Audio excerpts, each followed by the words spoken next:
Episode 28ல் வெற்றிக்கு அவங்க அம்மா கிட்ட இருந்து ஒரு கால் வருது. அவங்க அம்மாவும் தங்கச்சியும் ஆட்டோவில் வந்துட்டுருக்காங்க. அவங்க என்ன சொல்கிறாங்கன்னா, உன் தங்கச்சிக்கு ஒரு ஹையர் கிளாஸ் படிக்கிறதுக்கு ஒரு அட்மிஷன் கிடச்சிருக்கு. அதுக்கு ஏதோ ஒரு என்ட்ரன்ஸ் எக்ஸாம் மட்டும் எழுதணுமா. அது வந்து அவள் சென்னையில் தான் எழுதணும். ஸோ நாங்கள் சென்னைக்கு வந்துட்டுருக்கோம். இப்போ கொஞ்சம் நேரத்தில் பஸ் ஏறிட்டோன்னா ஈவினிங் போல் சென்னை வந்து சேர்ந்துருவோம் அப்படின்னு சொல்கிறாங்க. சொன்னோடனே வெற்றி கேட்குறாரு, என்னம்மா இப்போ சொல்கிற, ராத்திரி நீங்கள் எங்கே தங்குவீங்க அப்படின்னு சொல்லி கேட்டோடனே, அதெல்லாம் பார்த்துக்கலாம்டா அப்படின்னு சொல்லிட்டு அவங்க அம்மாவும் தங்கச்சியும் பையன் இருக்கிற தைரியத்தில் கிளம்பி வராங்க. இப்போ வெற்றி ஓடியே வராரு. வேணியும் ஐஷும் உட்காந்து கேன்டீனில் சாப்பிட்டுட்டு இருக்காங்க.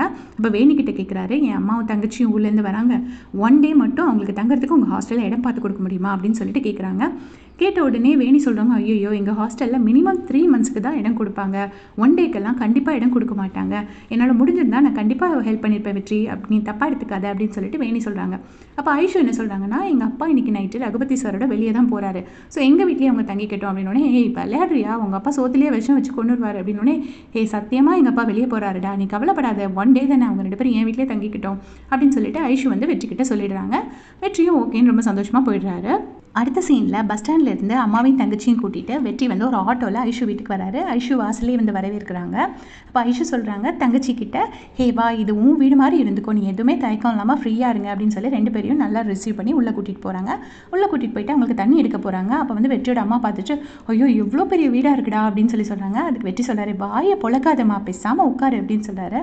அப்போ வந்து ஐஷு வந்தோடனே வெற்றியோட அம்மா கேட்குறாங்க, இவ்வளோ பெரிய வீட்டில் நீ தனியாகமா இருக்க அப்படின்னோடனே, இல்லை அப்பா இருக்காரு, அப்பா வந்து வெளியே போயிருக்காரு, வெளியூர் போயிருக்காரு, அக்கா கொஞ்சம் வெளியே போயிருக்கா அப்படின்னு சொல்லி கொஞ்சம் ஹெசிடேட் பண்ணிகிட்டே சொல்கிறாங்க. உடனே அவங்க அம்மாவும் ஓகேன்னு சொல்லிடுறாங்க. ஸோ ஐஷுவோட அம்மா இறந்து போயிட்டாங்க போல இருக்கு. இப்போது வெற்றியோட தங்கச்சியும் ஐஷுவும் நல்லாவே ஜெல் ஆகிட்டாங்க. வெற்றியோட சின்ன வயசு ஃபோட்டோஸ் எல்லாத்தையுமே ஐஷு கிட்ட வந்து அவங்க தங்கச்சி வந்து காமிச்சிட்ருக்காங்க. ஐஷுவும் பார்த்து ஜாலியாக என்ஜாய் பண்ணிட்டு இருக்காங்க. அப்போ வந்து வீட்டில் உங்கள் அண்ணன் எப்படி அப்படின்னோடனே, எங்கள் அண்ணன் வந்து கொஞ்சம் ஆர்வக்கோளாறில் ஏதாச்சும் பண்ணி மாட்டிக்கும், ஆனால் மனசு ரொம்ப சுத்தம், யாருக்கு உதவினாலும் போய் பண்ணோம், ஆனால் அதுக்கு உதவி பண்ண யாருமே வரமாட்டாங்க அப்படின்னு சொல்கிறாங்க. அப்போ ஐஷு வந்து கண்ணில் ஒரு லவ்வோட வெற்றியை பார்க்குறாங்க. வெற்றியோட அம்மா வந்து ஆஸ் யூஷுவல் எல்லா அம்மாங்க மாதிரி போய் நேராக கிச்சனில் ஒர்க் பண்ண ஆரம்பிச்சிட்டாங்க. அவங்களே சமைக்க ஆரம்பிச்சிட்டாங்க. ஐஷு நீ எதுவும் பண்ண வேண்டாமா, நீ பேசாமல் உட்காரு அப்படின்னு சொல்லிட்டு அவங்களே எல்லாத்தையுமே சமையல் பண்ணுறாங்க. இப்போ வெற்றி வந்து ஐஷு கிட்ட பேசுகிறாரு, உங்கள் அப்பா வந்துட மாட்டார்ல அப்படின்னோடனே, எங்கள் அப்பானா அவ்வளோ பயம் அப்படின்னு சொல்லிட்டு ஐஷு ஒரு மாதிரி நக்கலாக சிரிக்கிறாங்க. சிரிச்சிட்டு சொல்கிறாங்க, அவர் பெங்களூர் போயிருக்காரு, வரமாட்டார் அப்படின்னு சொல்கிறாங்க. ஆக்சுவலாக சென்னை பக்கத்தில் தான் அந்த குமரேசனுங்கிற அக்கௌண்டன்ட்டோட வீடு. ஐஷு எதனால் பெங்களூர்னு சொன்னாங்கன்னு நமக்கு தெரியாது. இப்போது நெடுமாறன் சாரும் ரகுபதி சாரும் 2 பேரும் காரில் வந்து ட்ராவல் பண்ணிட்டு இருக்கதை காட்டுறாங்க. அவங்க 2 பேரும் அக்கௌண்டன்ட் குமரேசனை பார்க்கறதுக்காக போயிட்டுருக்காங்க. அப்போ கரெக்டாக ராஜன் கிட்டேருந்து ரகுபதி சாருக்கு ஒரு கால் வருது. அங்கிள், நான் இப்போ தான் வந்து குமரேசன் அவங்களோட ஒய்ஃப் கிட்ட பேசினேன், அவர் ரொம்ப வருஷம் முன்னாடியே இறந்து போயிட்டார் போல இருக்குது அப்படின்னு சொன்னோடனே ரகுபதி சார் ரொம்பவே டென்ஷன் ஆகிட்டாரு. அவனே இதை வந்து நெடுமாறன் கிட்ட சொல்லும்போது நெடுமாறனுக்கு மனசுக்குள்ளே அப்படி ஒரு ஹாப்பினஸ், ஆனால் அதை மறைச்சிக்கிட்டு, அப்படியா, அப்போ இனிமேல் இந்த பிரச்சனை இப்படி விட்டுருவோம் அப்படின்னு சொன்னோடனே ரகுபதி சார் சொல்கிறாரு, இல்லை இந்த பிரச்சனை என்னால் இப்படி விட முடியாது, நான் கண்டிப்பாக கண்டுபிடிச்சே தீர்வேன், சீக்காக்கு என்னாச்சு அப்படின்னு சொல்லிட்டு அவர் சொல்கிறாரு. உடனே நெடுமாறன் அப்படி டேமிட் அப்படின்னு மனசுக்குள்ளே நினச்சிட்டு இந்த பக்கமாக திரும்பிக்கிறாரு.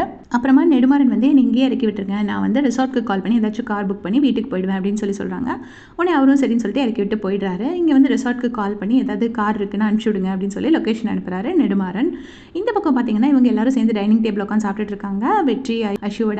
வெற்றியோட அம்மா தங்கச்சி எல்லாருமே. அப்போ வந்துட்டு ஐஷு வந்து குறைச்சி சாப்பிட்றாங்க. அப்போ வந்து வெற்றியோட அம்மா சொல்கிறாங்க, என்னம்மா இப்படி வயசு பிள்ளை நல்லா சாப்பிட வேண்டாமா, இப்படி கோழி கொத்துற மாதிரி குறைச்சி சாப்பிட்டுட்டு இருக்க, எப்படிமா உன் உடம்புக்கு பத்தும், நல்லா சாப்பிடணுமா அப்படின்னு சொல்கிறாங்க. இதை கேட்டுட்டு ஐஷு ரொம்ப இமோஷனல் ஆகிடுறாங்க. ஏன்னா அவங்க அம்மா உயிரோட இல்லைல்ல, அதை நினச்சி ரொம்ப இமோஷனல் ஆகுறாங்க. எங்கள் அம்மா இருக்கிற வரைக்கும் இப்படி தான் சொல்லிட்டு இருப்பாங்க அப்படின்னு சொல்கிறாங்க. சொன்னோடனே வெற்றி வந்து அவங்க அம்மா கிட்ட கோவப்படுறாரு, ஏமா ஐஷுவை ஃபீல் பண்ண வைக்கிற அப்படின்னு சொல்லிட்டு. உடனே சாரிடா, நான் தெரிஞ்சா பண்ணேன் அப்படின்னு சொல்லிட்டு அவங்க அம்மாவும் சொல்கிறாங்க. இங்கே அப்புறமா வெற்றி வந்து கிளம்பி வெளியில் எங்கேயோ போயிடுறாரு. கொஞ்சம் நேரத்தில் பார்த்தீங்கன்னா நெடுமாறன் கரெக்டாக கார் பிடிச்சி வீட்டுக்கு வராரு. வரும்போது ஐயோ அப்படி ஒரு பாட்டு பாடிட்டே வீட்டுக்குள்ளே வராரு. அவருக்கு அவ்வளோ ஹாப்பினஸ். வீட்டுக்கு வந்து கதவை தட்டினோடனே ஐஷு திறந்து பார்த்தோன்னே பயங்கரமாக ஷாக் ஆகிடுறாங்க. அப்பா வந்து நிற்கிறத பார்த்துட்டு. உடனே அப்பா, கிணத்துக்கடவுலேருந்து என்னோட ஃப்ரெண்டு தங்கச்சியும் அவங்க அம்மாவும் வந்திருக்காங்கப்பா, அவங்க தான் இங்கே ஸ்டே பண்ணிக்காங்க, அவங்ககிட்ட எனக்கு சொல்ல முடியல அப்படின்னோடனே, இட்ஸ் ஓகே, அதெல்லாம் ஒரு பெரிய விஷயமே கிடையாதுமா, அவங்களுக்கெல்லாம் ஃபுட்டு சமைச்சு கொடுத்தியா அப்படின்னு சொல்லி கேட்குறாரு. உடனே கொடுத்துட்டேன்ப்பா அப்படின்னு சொல்கிறாங்க. அவர் போயிட்டு ட்ரெஸ் சேஞ்ச் பண்ணிட்டு வராரு. இங்கே பார்த்தீங்கன்னா ஐஷு வெற்றியோட தங்கச்சி உட்காந்து ஃபோட்டோஸ் பார்த்துட்டு இருக்காங்க. அவங்க அம்மாவும் பேசிகிட்டு இருக்காங்க. அப்போ கரெக்டாக அவர் நெடுமாறன் சார் வராரு. வந்துட்டு, உங்களை நான் டிஸ்டர்ப் பண்ணிட்டேனா அப்படின்னு கேட்குறாரு. ஐயோ அதெல்லாம் இல்லை அங்கிள் அப்படின்னோடனே, நீங்கள் வந்து இவங்களுக்கு என்னம்மா சமைச்சு கொடுத்த, கான்டினென்டலாக என்ன ஸ்பெஷல் பண்ணி கொடுத்த அப்படின்னு ஐஷு கிட்ட கேட்குறாரு. அப்போ ஐஷு சொல்கிறாங்க, அப்பா அவங்க தான்ப்பா சமைச்சே சாப்பிட்டாங்க அப்படின்னோடனே, என்னம்மா வீட்டுக்கு வந்து கெஸ்ட்டியாக சமைக்க வைப்ப, அவங்களுக்கு கூட அவனுக்கு தெரியாதா அப்படின்னு சொல்லி திட்டுறாரு. உடனே ஐஷு அப்படி முடிச்சுட்டே நிற்கிறாங்க. அப்போ வெற்றியோட தங்கச்சி சொல்கிறாங்க, எங்கள் அப்பாவும் குக் தான் அங்கிள், உங்களை மாதிரி பெரிய ஷெஃப்லாம் கிடையாது, அவர் ஹோட்டலில் வேலை பார்க்கல, பட் எங்கள் ஊர் திருவிழாவில் வந்து இந்த மாதிரி காது குத்து கல்யாணம் இந்த மாதிரி இருந்துச்சுன்னா அவர் வந்துட்டு எல்லாமே பண்ணுவார், கிணத்துக்கடவு ஊரில் அப்படின்னோடனே. அப்படியா, அப்போ உங்கள் அப்பா பேர் என்னம்மா அப்படின்னு கேட்குறாரு. சிதம்பரம் அப்படின்னோடனே. உங்கள் அப்பாவோட ஃபோட்டோ இருக்கா அப்படின்னு கேட்குறாரு. அதை காமிக்கிறாங்க. பார்த்தா கஞ்சா கருப்பும் அவங்க ஒய்ஃபும் நிற்கிறாங்க. இது பார்த்தோன்னே அவருக்கு பயங்கரமாக பொறையேறிடுச்சு, பயங்கரமாக டென்ஷன் ஆகி அந்த இடத்துலேருந்து அவங்க அப்போ ஐஸ்வர்யா கிட்ட கோவமாகவே அந்த இடத்த விட்டு எந்திரிச்சு போயிட்டாரு. அப்போ வந்து இவங்க அம்மாவும் தங்கச்சியும் அப்படியே முழிக்கிறாங்க. அடுத்த சீனில் பார்த்தீங்கன்னா நெடுமாறன் அப்படியே முழிச்சிட்ருக்காரு. ஆனால் இங்கே வந்துட்டு ஐஷு அப்புறம் வெற்றியோட அம்மா தங்கச்சி எல்லாருமே வந்து நல்ல சந்தோஷமாக சிரித்து பேசியிருக்காங்க. அவங்க சிரிக்கிற சத்தம் கேட்டே இவர் ரொம்ப எரிச்சலாக இருக்கார். ஆக்சுவலாக ஐஷு வந்து வெற்றியோட அம்மா பார்த்துட்டு தன்னோட அம்மா மாதிரியே ஃபீல் பண்ணி அவங்க கிட்ட ரொம்பவே ஒட்டிக்கிட்டாங்க. அடுத்த வாரம் பயங்கர தெரியாக இருக்க போதுன்னு நினைக்கிறேன். உங்களுடைய கமெண்ட் சொல்லுங்கள். தேங்க்ஸ் ஃபார் வாட்சிங்.